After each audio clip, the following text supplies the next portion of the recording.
অসুস্থ তাকে এই গর্দভ বিদেশে মহিলা পাঠাবো। নাকি খালেদা জিয়ার আল্লাহর শেষ মৃত্যুতে নাই। তাকে আমি তার বাসায় থাকার সুযোগটা করে দিয়েছি। এর- এখন উনি সেজে গুজে মেকআপ নিয়ে একেবারে বুড়ো টুরু একে হাসপাতালে যান, আর এদিকে তার ডাক্তার আবার রিপোর্ট দেয় খুবই খারাপ অবস্থা, মানে একটা নাকি যায় তার লিভার নাকি পচে শেষ।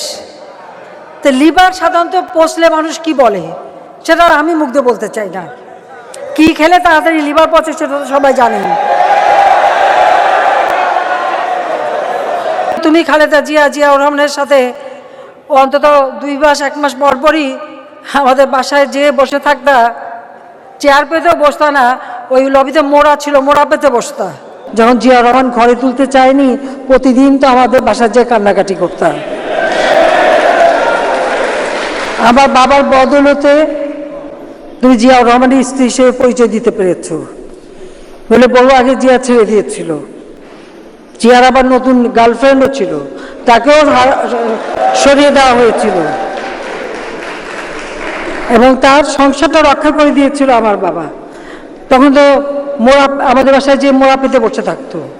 আরে আমার বাবা দেশ স্বাধীন করেছিল বলেই না এই ক্যান্টনমেন্ট, আর ওই মেজর জেনারেল প্রমোশনটা তো আমার বাপেরই দেওয়া ছিল। আর আমি ক্যান্টনমেন্টে ঢুকলে আমার বিরুদ্ধে মামলা।